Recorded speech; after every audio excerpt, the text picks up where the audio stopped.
আল্লাহ রাব্বুল আলামিন বলেন, ওয়াআশিরুহুন্না বিল মারুফ, স্ত্রীদের সাথে সৎভাবে তোমরা বসবাস করো।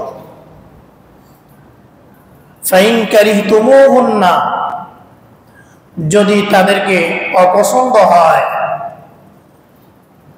তোমরা যদি অপছন্দ করো, ভালো লাগে না, আল্লাহ বলছেন ফাআসা আন তাকরাহু শাইআ, হতে পারে এমন একটা বিষয়কে তোমরা অপছন্দ করছো যার মধ্যে তোমাদের জন্য প্রচুর পরিমাণে আল্লাহ পাক কল্যাণ রেখে দিয়েছেন। তোমরা তো আর জানো না, তোমরা তো আর বুঝো না, একটা আচরণে তুমি কষ্ট পেয়ে গেলে, সিদ্ধান্ত নিয়ে ফেললে ভয়ানক, হতে পারে তার মধ্যে আল্লাহ পাক হাজারো কল্যাণ রেখে দিয়েছে। কারণ এই বান্দির মধ্যে, এই মেয়েটার মধ্যে কতটা ভালো গুণ আছে, এটা ভালো জানেন কে? আল্লাহ পাক রব্বুল আলামিন জানেন। অনেক সময় এমনও হয়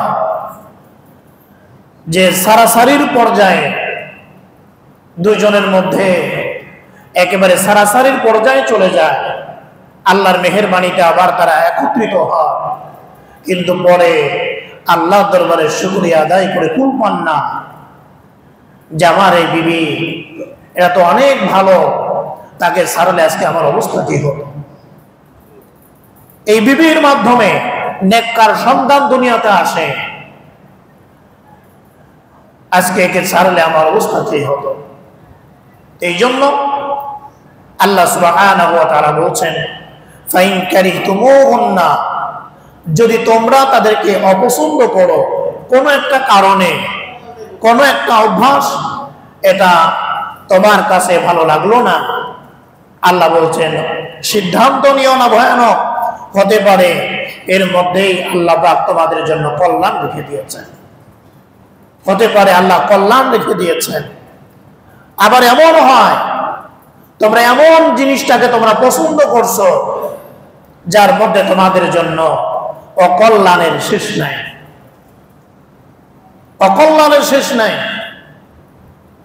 এই জন্য আল্লাহ সুবহানাহু ওয়া তাআলা বলছেন ওয়াআশিরুহুন্না বিল মারুফ, স্ত্রীদের সাথে সৎভাবে তোমরা বসবাস করো, সৎভাবে তোমরা বসবাস করো।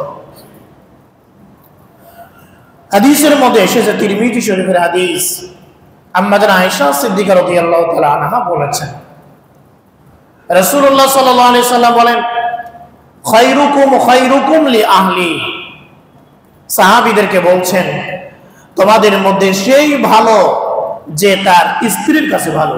সুবহানাল্লাহ বলেন। রাসূলুল্লাহ বলছেন তোমাদের মধ্যে সেই ভালো যে তার স্ত্রীর কাছে ভালো। আমি নবীজি বলেন ওয়া আনা খায়রুকুম লি আহলি, আর তোমাদের মধ্য থেকে আমি নবী আমার বিবির কাছে উত্তম। ওয়া আনা খায়রুকুম লি আহলি, তোমাদের সবার চাইতে আমি আমার বিবির কাছে উত্তম, আমার বিবির কাছে আমি সম্মানী। এই জন্য আমাদের মধ্যেও ভালো হলো সেই ব্যক্তি যে তার স্ত্রীর কাছে ভালো, যে তার স্ত্রীর কাছে ভালো। আপনার দিনের আমল, রাতের আমল, এই সব খবর কার কাছে আছে? এটা বিবির কাছে আছে। বাইরে আপনি অনেক সুন্দর, মসজিদে আসলে সাদা পাঞ্জাবি, সাদা টুপি, সাদা লুঙ্গি পরে আসতেছেন, দেখলে মনে হয় আপনি এই মাত্র আসমান থেকে নামলেন, অনেক ভালো মানুষ। কিন্তু বাসাওয়ালি জানে আপনি কয় নম্বর লোক। কথা বলেন ঠিক কিনা? এই জন্য রাসূলুল্লাহ বলছেন তোমাদের মধ্যে সেই ভালো যে তার বিবির কাছে ভালো। অনেক আল্লাহর বান্দা এমন আছে বাইরে দেখলে বোঝা যায় না, কিন্তু তার বাসাটা জাহান্নামের অগ্নিশিখা পরিণত হয়ে আছে। বাসার অবস্থা ভয়ানক, বাইরে দেখা হলে সালাম কালাম অনেক সুন্দর, কিন্তু তার পরিবারের সাথে অনেক ভয়ানক অবস্থা। এটা একেবারেই উচিত নয়। এই জন্য আল্লাহ বলছেন ওয়াশিরুহুন্না বিল মারুফ, তাদের সাথে সৎভাবে বসবাস করো। 1 নম্বর হক। 2 নম্বর হক হচ্ছে আইয়ুআল্লিমাহা উমুরা দীনিহা, স্ত্রীদেরকে দ্বীনি বিষয়ে তাদেরকে শিক্ষা দেয়া। দ্বীনের জ্ঞান না থাকলে এদেরকে এই বিষয়গুলি শিক্ষা দেয়া এবং ওয়ায়ুহাসসিহা আলা তাআত, ইবাদত বন্দেগীর ব্যাপারে তাদেরকে উৎসাহিত করা। ইবাদত বন্দেগীর ব্যাপারে তাদেরকে উৎসাহিত করা, স্ত্রীদেরকে দ্বীনি বিষয় শিক্ষা দেয়া। যদি দ্বীনের জ্ঞান না থাকে সে আপনাকে বুঝবে কিভাবে? আপনি যখন দ্বীনের বিষয়গুলি তাকে শোনাবেন, এই যে জুমার দিন আপনারা আসলেন, আজকে আপনারা শুনবেন যে আপনার স্ত্রী আপনার কাছে কি কি হক পায়, কিন্তু স্বামী কি হক পায় বিবির কাছে, এটা তারা প্রত্যেকে শিখবে। এটা আমাদেরকেই তাদেরকে শোনাইতে হবে। বিভিন্ন বই পুস্তক ইত্যাদি এগুলি ক্রয় করে তাদেরকে শোনাইতে হবে, অন্যথায় সে জানবে কিভাবে যে আমার স্বামী আমার কাছে হক পায়, স্বামীর ঘর এটা আমার কাছে আমানত, স্বামীর সন্তান এটা আমার কাছে আমানত, সে জানবে কিভাবে? এই জন্য এই বিষয়গুলি শিক্ষা দেয়া এবং আল্লাহর গোলামির ব্যাপারে তাকে উৎসাহিত করা। নামাজ না পড়লে, তেলাওয়াত না করলে এগুলির ব্যাপারে তাকে উৎসাহিত করা। আল্লাহ সুবহানাহু ওয়া তাআলা সূরা তাহরীমের 6 নম্বর আয়াতে কারিমার মধ্যে বলছেন, শুধু নিজে ইবাদত বন্দেগী করলে চলবে না, নিজের বিবি, নিজের কলিজার টুকরা সন্তান, এদের ব্যাপারেও আমাদেরকে খেয়াল রাখতে হবে।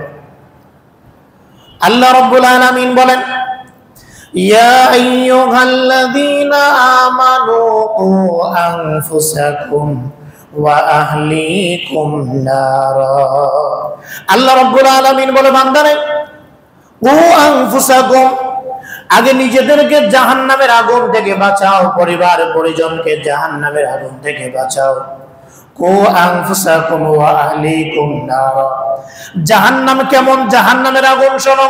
ওয়াকুদুহান নাসু ওয়াল হিজারা, যেই জাহান্নামের আগুনের জ্বালানি হবে মানুষ আর পাথর। যেই কাজে দায়িত্বশীল হিসাবে আছেন আল্লাহর ফেরেশতারা আছেন ওখানে, আলাইহা মালাইকাতুন গিলাদুন, কঠোর স্বভাবের ফেরেশতারা এই দায়িত্বে নিয়োজিত আছেন। তাদের দিলের মধ্যে কোনো মায়া দয়া নাই। যারা কানে শুনবে না, যাদের দিলের মধ্যে কোনো মায়া দয়া নাই, এই ফেরেশতারা এই শাস্তির কাজে নিয়োজিত থাকবেন। আল্লাহ রাব্বুল আলামিন বলেন, বান্দারে এই জাহান্নামের আগুন থেকে তোমরা নিজেদেরকে বাঁচাও এবং পরিবার পরিজনদেরকে বাঁচাও। স্ত্রীকে বাঁচাও, সন্তানদেরকে বাঁচাও, নিজের আত্মীয় স্বজনদেরকে বাঁচাও। আয়াতে কারিমা যখন নাজিল হয়ে যায়, হযরত ওমর রাদিয়াল্লাহু তাআলা আনহু বললেন, ইয়া রাসূলুল্লাহ নাকি আনফুসানা, আমরা জাহান্নামের আগুন থেকে নিজেদেরকে বাঁচাবো এটা তো আমরা বুঝলাম। ওগো আল্লাহর হাবিব, ফাকাইফা, কিভাবে আমরা আমাদের পরিবার পরিজনদেরকে বাঁচাবো, নিজেদেরকে বাঁচাবো এটা তো বুঝলাম, জাহান্নামের আগুন থেকে পরিবার পরিজনদেরকে কিভাবে আমরা বাঁচাবো? আল্লাহর হাবিব সাল্লাল্লাহু আলাইহি ওয়াসাল্লাম বললেন, তোমার পরিবার পরিজনদেরকে সেই বিষয় থেকে বিরত রাখো আম্মা নাহাকুমুল্লাহু তাআলা, আল্লাহ তাআলা তোমাদেরকে যেই বিষয়ে বিরত থাকতে বলেছেন, আল্লাহ তাআলা তোমাদেরকে যেই বিষয়ে আদেশ করেছেন তোমরাও সেই বিষয়ে তাদেরকে আদেশ করো। এভাবেই পরিবার পরিজনকে জাহান্নামের আগুন থেকে বাঁচাও, এইভাবেই তাদেরকে বাঁচাও। সন্তানদেরকে গুনাহ থেকে বাঁচাও, পরিবার পরিজনকে গুনাহ থেকে বাঁচাও। যেটা হালাল তাদেরকে এটা শিখাও, যেটা হারাম এটাও পরিবার পরিজনকে শিখাও। এইভাবে পরিবার পরিজনকে জাহান্নামের আগুন থেকে বাঁচাইতে হবে। আমি নিজে নামাজ পড়লাম, আমি নিজে দিনের কাজ করলাম, আর আমার পরিবার সারাটা দিন একটাবারের জন্য নামাজ পড়ে না, আমার গায়ের মধ্যে কোনো ব্যথা নাই, এটা হতে পারে না। সারাটা দিন এক ওয়াক্ত নামাজ পড়ে না, স্বামী তাকে জিজ্ঞাসা করবে এতটুকু প্রয়োজন মনে করে না।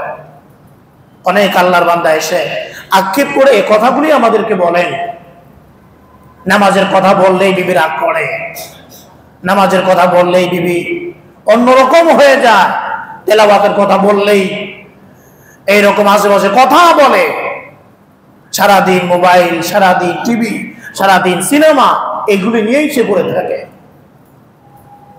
এখন পেরেশান হয়রান হয়ে যায় স্বামী এই বিবিকে নিয়ে সে কিভাবে থাকবে। এই বিবি যে ঘরে থাকবে এই ঘরে সুখ শান্তির আশা করা যায়? 24টা ঘন্টা এই ঘরের মধ্যে শয়তানি কর্মকাণ্ড চলে, এখানে শান্তি আসবে কিভাবে? আপনি একা সেজদা দিয়ে আপনি কি করবেন এখানে?